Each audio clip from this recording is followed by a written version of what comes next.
Assalamualaikum warahmatullahi wabarakatuh. Para wargi kaum dangu netizen sadayana, patepang dangu deui sareng Capruk Radionet. Dina salah sawios kontena nyaeta dongeng Sunda.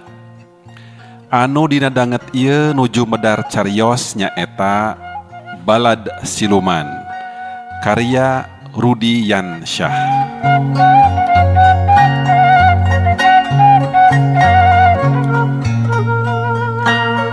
Mugi-mugi para wargi netizen sadayana kum di mana wae ayana sing sapapaosna dipasihan kawilujengan disehatkeun sakula wargina oge digampilkeun segarapi pamagsadanana. Hatur nuhun tekendat kanggo para wargi kaum dangu netizen sadayana anu parantos sindang ka Capruk Radionet. Mugi-mugi konten-konten anu disajikeun katampi atuh sumawona kanu parantos subscribe, kanu parantos nge-share, anu parantos nge-like, oge komen. Hatur nuhun. Kumaha carana subscribe? Teu sesah. Kantun diklik wae atanapi dipencet seratan subscribe di palih katuhu handapeun videona. Kunaon aya saena subscribe supados aya notifikasi ka para wargi tujuan sadayana nalika parantos medal deui dongeng salajengna. Para wargi kaum dangu sadaya, dongeng anu tipayun nyaeta bagian kahiji nuju nyarioskeun Halimah natamba kamacioh ngeunaan paniatanana anu hoyong beunghar sareng gaduh paniatan deleka ka dulur-dulurna. Tah kumaha carios salajengna mangga urang kawitan. Nanging sateu acana aya anu bade ngalangkung. Mangga kapayun.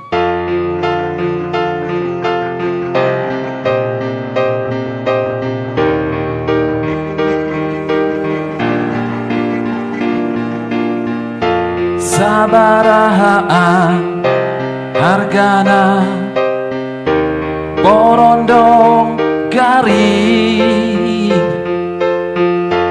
pamajikan keur kakandungan hayang borondong garing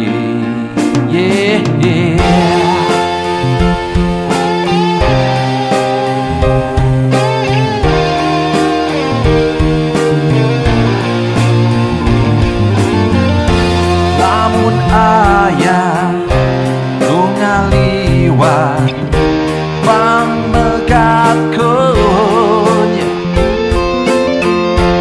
jangan sampai lepas borondong garing kayak kurang bakal diburuhan borondong garing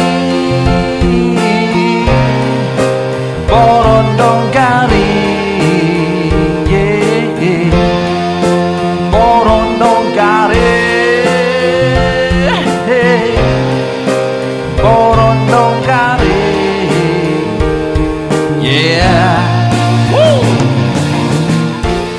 Borondong garing Aki Juman. Borondong anu tos kakoncara garingna upami teu garing sanes borondong Aki Juman. Aki Juman nguriling di desa ka desa, di kota ka kota, di provinsi ka provinsi, di kabupaten ka kabupaten. Mapah dikreuh teu nganggo sendal, nganggo lancingan pondok, nganggo salontreng kayas, nganggo kopeah dengdek. Upami mendak tukang borondong anu siga kitu nyaeta pisan borondong garing Aki Juman. Nanging entong hilap upami aya mendakan anu sapertos kitu dicek deui upami teu garing berarti sanes Aki Juman. Borondong garing Aki Juman sayogi dina rasa-rasa anu benten-benten. Tanggungan palih pengker eta anu aasinanana, tanggungan anu palih payun eta borondong anu amisna. Nanging kadang kawis ditukerkeun oge anu payun janten nu asin, anu pangker oge janten anu amisna. Borondong garing Aki Jumat tangtos ngepros margi garing, upami liat atanapi baseuh berarti henteu garing. Borondong garing Aki Jumat didamel tina jago sanes tina beas. Naon istimewana? Duka nanging kitu iklana. Mangga gerap pegat, mudah-mudahan kawenehan. Borondong garing Aki Jumat. Borondong garing, borondong garing.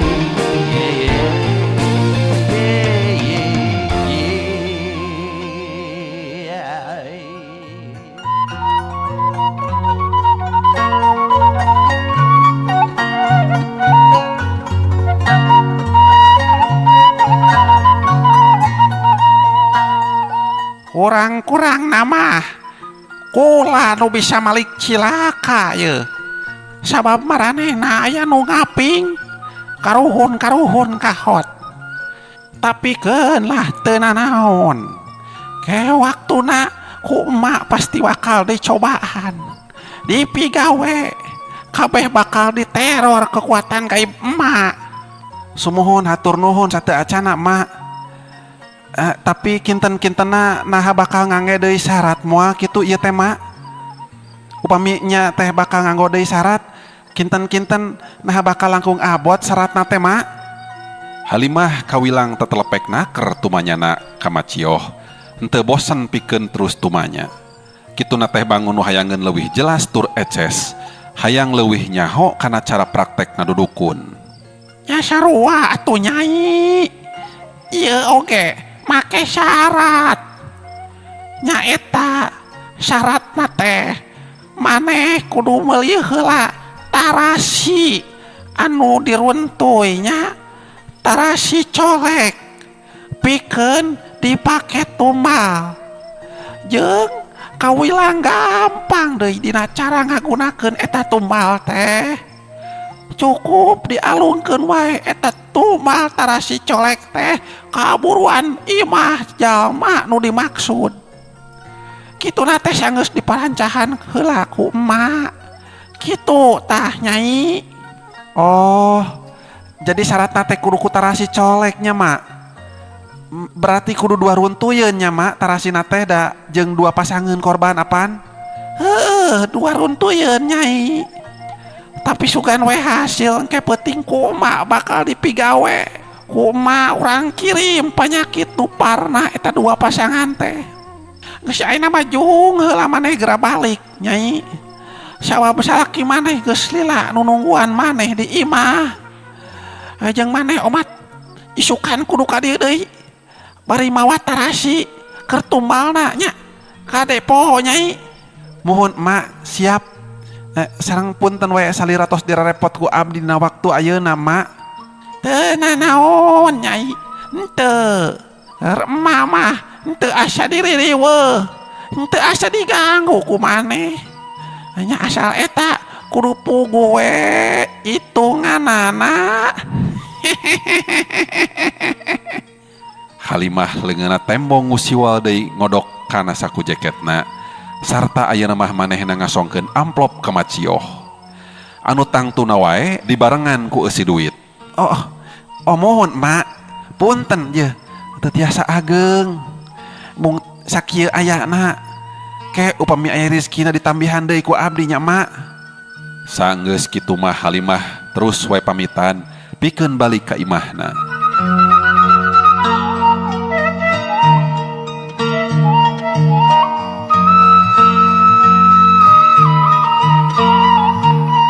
Waktu balik tepi ka imahna langsung ditanya ku Usman. Geuning. Geus ti mana Bi Halimah? Ye eta tadi akang adaguan puguh menili lah ye. Jeung kapaksa we akang tadi dahar ti heula da teu kuat lapar atuh. Kang. Abdi teh nembe tos nganjang ti Bumi Kartika. Lanceuk akang Kang. Sono hayang papanggih. Halimah ngabohong. Usman teu ieu curiga, langsung we percaya manehna kana omongan Halimah teh. Bari tumanya deui ka Halimah dari anaker. Oh gitunya. Kumaha cenah ari si Adit jeung si Irfan sarehat. Heuh teh geus lila puguh akang ge sono pisan Halimah. Lila teu panggih jeung anu jadi alo. Alhamdulillah sarehat akang. Ye malah si Adit jeung Irfan oge sarehat jeung saroleh. Iraha atunya akang urang bakal kenging turunan. Sabab abdi teh puguh kabita Kang, kabita. Kabita ku Kartika sareng Jaed anu tos rimbitan. Ah nyakeun wae sing sabar Halimah. Engke ge sabatae bakal. Ngan can waktuna we meureunnan matak urang kudu tetep sabar oge. Ceuk Usman henteu oleh ngobrah kana hate pamajikanana jeung mere sumanget sangkan ulah leutik hate. Nya abdi ibah heula tukang teu kuat hareudahang ieu teh. Halimah gancang buru katampian pikeun terus mandi jeung karasa ayeuna mah ku Halimah hatena geus rada ngemplong teu berat teuing ku Bang Baluh. Sabab manehna estu yakin pisan sakedeung deui dirina bakal jadi jalma anu beunghar di eta lembur. Kituna teh sanggeus tatambah ka macioh dukun sakti teh.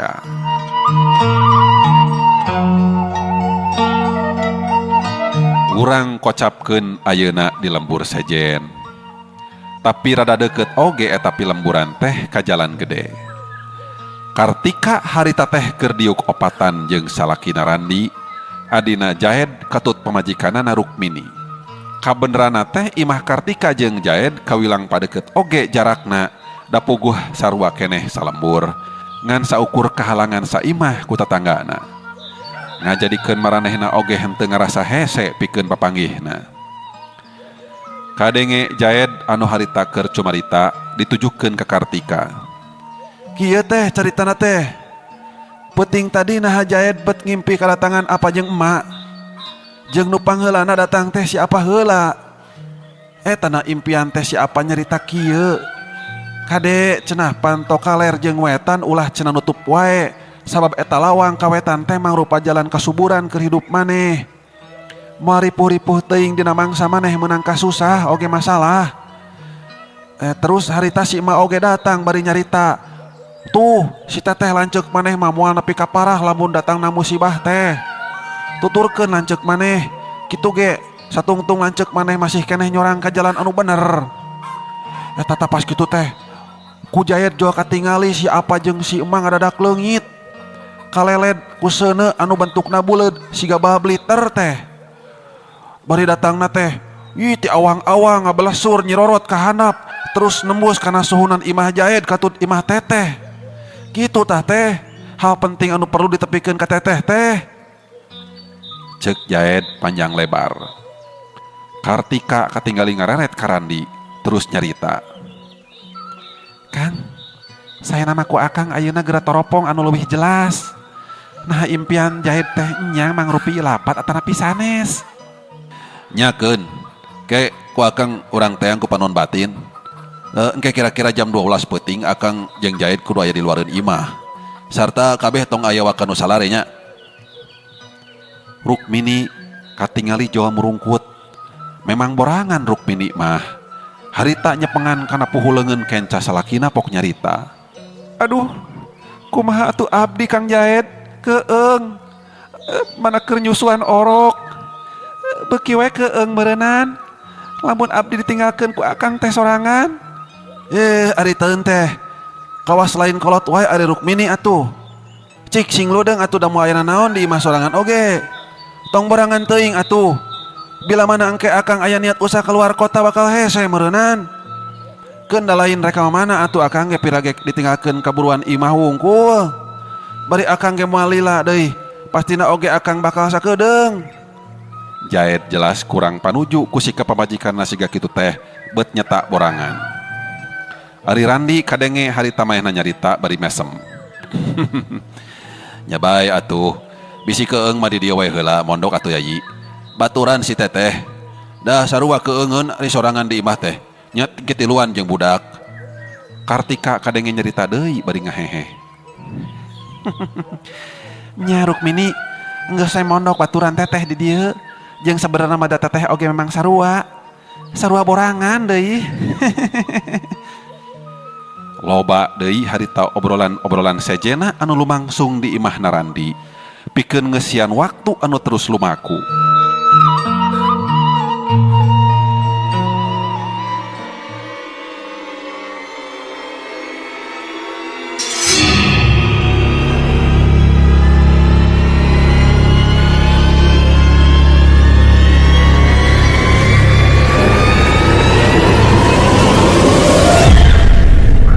Karasa wanci tengah peting geus sumanding. Sarta ayeuna urang kocapkeun deui di imahna Macioh, peting harita Macioh geus sayaga diri pikeun mancen gawe. Ngirimkeun elmu teluhna nyaeta mangrupa panyakit anu memang ngahaja rek dikirimkeun ka jalma anu jadi tujuan. Macioh geus diuk sila di jero kamar khususna, tempat manehna ari mujasmedi jeung praktek elmu santet. Harita Macioh terus nyenget parupuyanana, pledug haseup menyan melun kaluhur. Marangan sorana Macioh anu ngagolontrang maca mantrana, tur teu poho kituna teh manehna leuwih ti heula geus nyadiakeun alat-alat khusus keur sasajen nu diteundeun dina luhur nyiru, numpuk loba pisan rupana.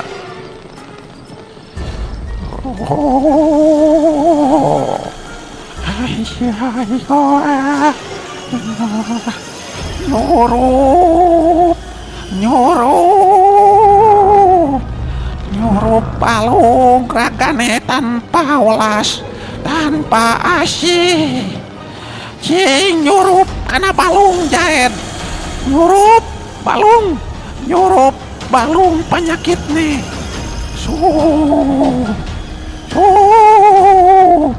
Asup.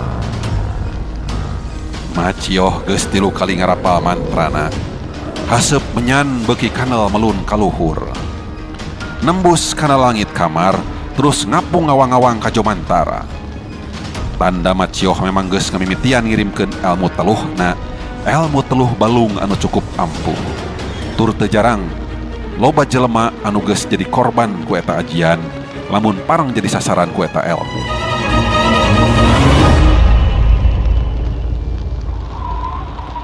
Peuting harita Kurandi bisa karasa aya getaran kekuatan gaib anu bakal nyerang ka kulawarga manehna.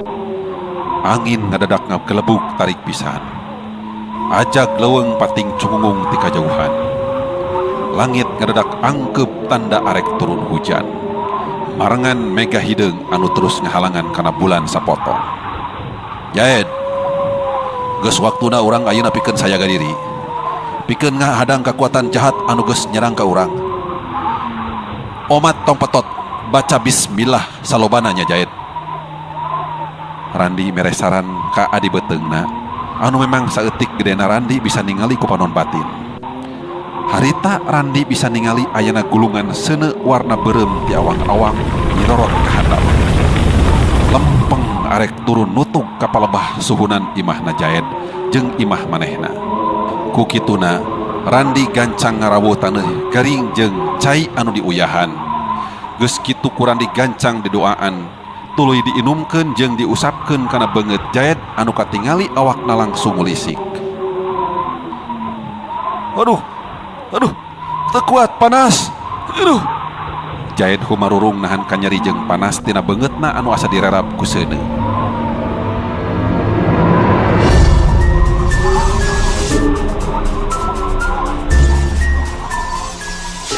Senengkeun kaayaan Macioh di imahna harita keur meresan parupuyanana anu nyampak mancawura lantaran tina pangaruh kekuatan gaib anu tadi bantrok kaliwatan tanaga batin. Antara tanaga batin Macioh jeung tanaga batin Randi ngajadikeun awakna Macioh oge tuluy ngacungkel ka tukang, parupuyanana rabeng mancawura seuneuna tuluy pareuh. Aduh,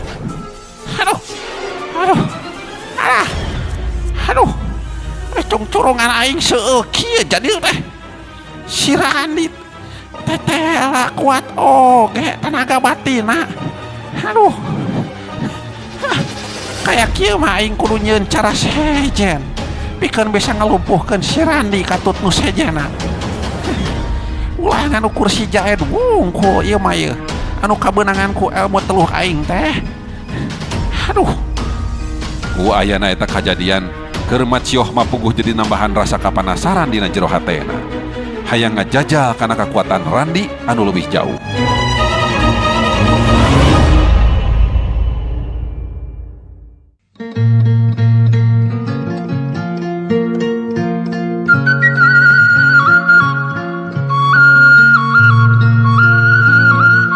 Kocapkeun dina isukna para wargi netizen sadayana.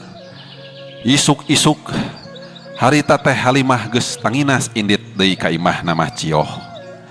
Bareng jeung inditna Usman ka sawah, anu jelas Usman oge moal apaleun lamun dina poe harita Halimah bakal indit-inditan kaluar ti imah. Halimah teu poho kituna teh manehna bari mawa tarasi colek tea dua runtuy mangrupakeun syarat penting anu geus disebutkeun ku Mah Cioh dina waktu kamari.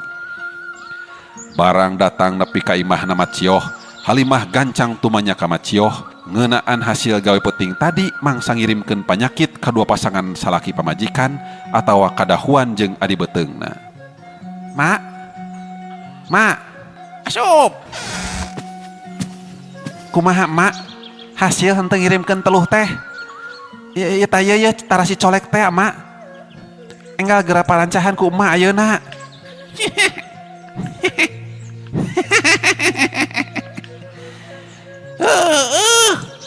Sok teuneun heula tarasina di dinya nyai.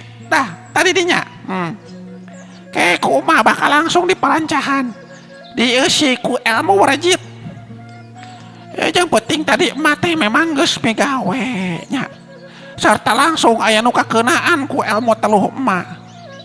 Eta nganu lainna mah memang heueuh teu bisa tembus. Sabab kaburu dihadang ku kakuatan si Randi. Anu tetela kuat oge tah tenaga batina. Napi ka emak oge teu bebergeek nahan eta kekuatan gaib anu tuluy ngarangseg ka emak. Malah emak oge teu kaya ka jurah roh rubuh ka tukang. Aduh, eta sabab marubah saeleh tanaga ku eta jalma. Oh kitu nya mak. Saha nu kabeunangan teh mak? Coba gancang bejakeun ka abdi ayeuna keneh. Halimah tumanya deui ka Mah Cioh bari jeung neuteub seukeut. Nya si Jahed teh nyai anu kabeunangan ku teluh emak teh. Eta jalma teh memang lemah pisan mentalna. Babari asup pangheureuy ti batur. Ceuk Mah Cioh nerangkeun. Oh, tetela si Jahed nya mak anu kabeunangan ku ilmu teluh balung emak teh. Jeung teu nyangka si Randi manehna bet bisaan kitu geuningan. Meunang ngulik ti mana cenah si Randi teh nya mak? Bet boga kemampuan seperti kitu eta jelema teh.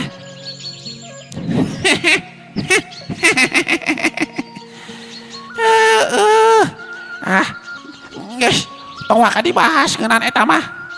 Keun ngeunaan eta mah bagian emak nu mikir. Hanguran mah dagoan. Ayeuna marek marancahan heula ieu tarasi.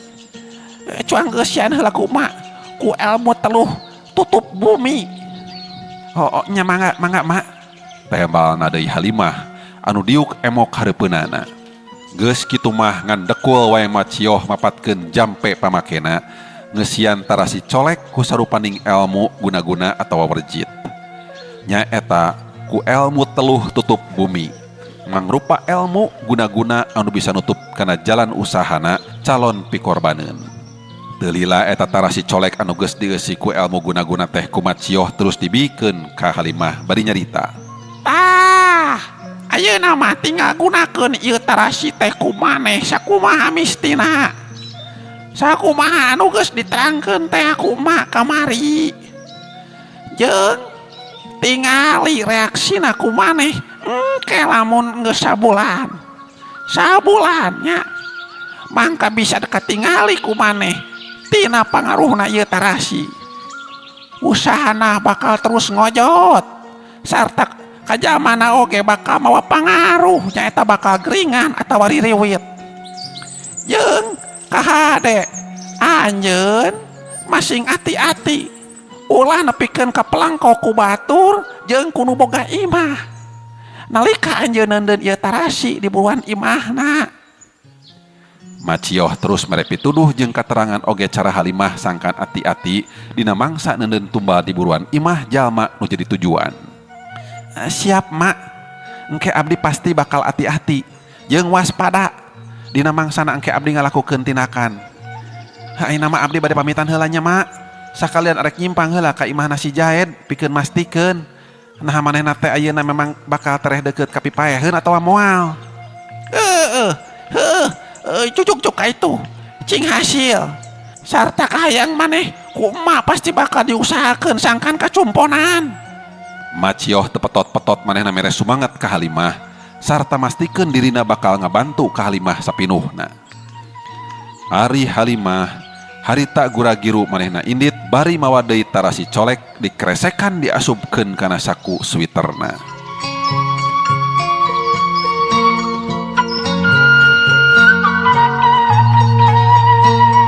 Teu kacaturkeun di jalana harita Halimah geus nepi ka tempat anu dituju. Tempat anu leuwih teu heula dituju ku Halimah teh nyaeta imahna Jaed. Tetela di imahna Jaed teh suwung taya sasaha. Atuh teu miceun deui waktu tarasi colek saruntuy teh gancang ku Halimah digolerkeun dina buruan imahna Jaed.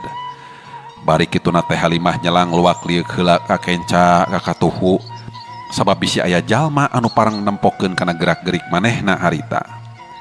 Sanggeus kitu Halimah gancang ngaleos deui indit muruh ka imahna Kartika nguliwed lempang ka jalan tukang anu berasna kapipireun imahna Kartika.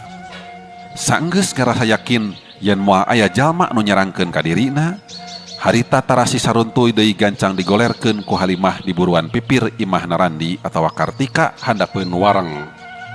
Geus kitu Halimah terus nguliwed deui lempangna muruh ka pakarangan imah, siga nu geus henteu nyieun dosa wae.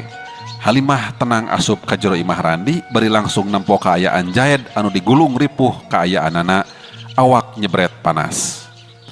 Teu daek turun panasna teh siga anu tuluy gering muriang panas tiris. Ari Rukmini teu eureun-eureun harita manehna ngadon ceurik sarua jeung Kartika teu tegaheun nempo kaayaan adi jeung salakina saperti kitu. Halimah katingali nyampeurkeun siga anu nya wae milu sedih jeung ceurik. Padahal mah dina hatena puguh atoh jeung seuri. Sabab tetela bener we yen Jaed teh hayeuna geus kabeunangan ku elmu teluh balungna Macioh. Tuluy Halimah indit ka sawah ngabejaan salakina anu masih keneh macul.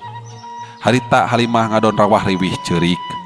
Usman sorangan tembo ngadon kerung sabab nempo pamajikan datang-datang ka sawah jual rawah riwih we ceurik tarati biasana. Kang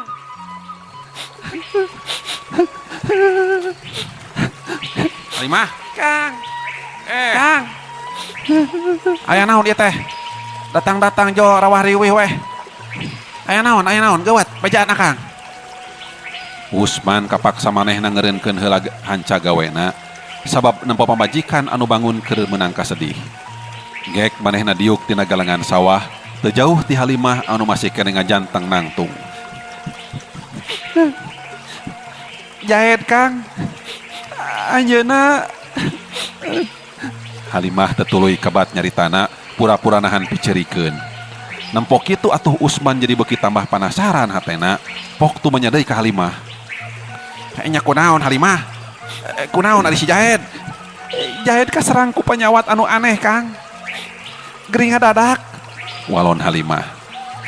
Ngadenge Halimah nyarita yen Jaed gering ngadadak, antukna Usman ngegancangan balik. Nunda hanca gawena sabab hate jadi tagiwur tepuku. Halimah tembong ngiclik lempang tukangan Usman bari nyusutan cimatana diselangku suraseri sorangan. Waktu tepi balik ka imahna harita Usman langsung mandi, geus beres mandi jeung salin baju, harita Usman langsung indit bareng jeung Halimah pikeun nempo kana kaayaan Jaed anu ayeuna keur gering. Teu kacaturkeun di jalana duanana geus tarpi kanu dituju. Usman cerik sumegruk geus poho deui ka kalalakianana, harita sumegruk cerik bari ngarangkulan awak Jaed anu jadi adi bungsuna. Jaed, ya Kang Jaed, sadar Jaed, sadar. Usman salempangeunna keur hatena, waktu nempo adina anu mungguh matak pika salempangeun anu nempo. Usman ngareret ka Kartika jeung Randi bari pok manehna nyarita. Kumaha mimitina ieu teh Kang Randi? Teh Kartika. Nah Jaed bet bisa kieu kaayaanana. Panasnya berat bari jeung sasar geuningan. cek Usman. Randi gancang harita nimbalan. Upami tiasa mah ngabahasna cekap duaan we yai. Sebab ieu kajantenan teh mangrupakeun hal anu teu wajar ieu. Cek Randi ngomong nalalaunan. Ari Halimah kadenge manehna cumarita bangun anu terus panasaran.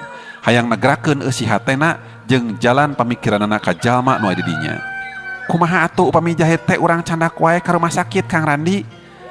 Pariksa bilih aya panyawat anu sanes. Kitu ge upami disaluyuan ku sadaya wargi-wargina nu aya di dieu. Pokna Halimah nyandiwara. Tapi cek jalan pamikiran akang wah. Geus we mending urang bawa heula ka imahna Ki Tabib Karjan yai. Ka tempat anu deukeut.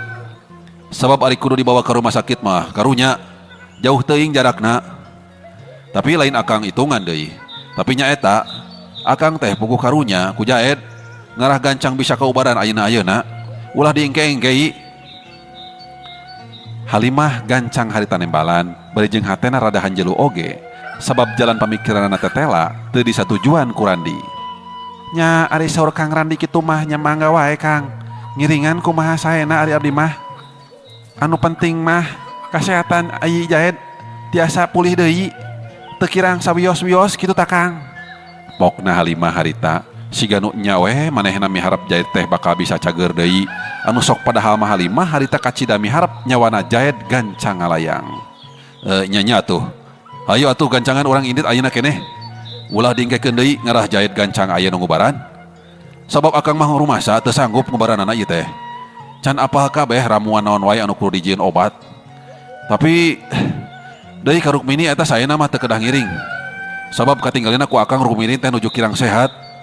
Tos we istirahatkeun heula ayeuna mah di dieu. Beri ngarencangan Adit jeung Irfan di dieu. Sok. Ayeuna mah anu sejenna hayu baturan akang ngagotong jaid kana mobil. Ari Rukmini katingali rada ngaranjutkeun tarangna, bangun anu masih keneh ngarasa lieur satu tas dirina tadi kungsi kapiuhan. Muhun atuh Kang. Wios Kang ayeuna abdi mah moal ngiring heula nganter.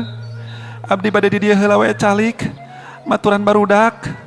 Jabanding mastaka karaos keneh lalieur ieu teh. Biheung kuat abdi mah Kang. Komo kana mobil bisi mabok. Tembak Rukmini halon. Tetela kabeh geus aya dina kasapukan pikeun nganteur jaed dibawa ka imahna Ki Tabib Karjan pikeun diubaran. Iwal ti Rukmini wungkul meureunnan anu tengilu teh ngahaja sinenungguan imahna jeung maturan barudak. Leuwihna ti kitu Rukmini memang moal kuateun init-initan komo jauh. Sabab Rukmini harita badana memang keur teu pati sehat. Sanajan geus puguh Rukmini mah borangan pisan, tapi ari keur kitu namah Rukmini oge maksakeun maneh maturan barudak katut orokna di imah. Jaed digotong ku opatan, da puguh awakna badag jeung berat, tuluy dijelempengkeun dina jero mobil dina jok tukang. Mobil terus laju pikeun ngajugjug desa Cimuncang, tempat cicingna Ki Tabib Karjan tea anu kawilang sohor ngaranna ka mana-mana. Salaku tabib sakti anu memang geus gede jasana.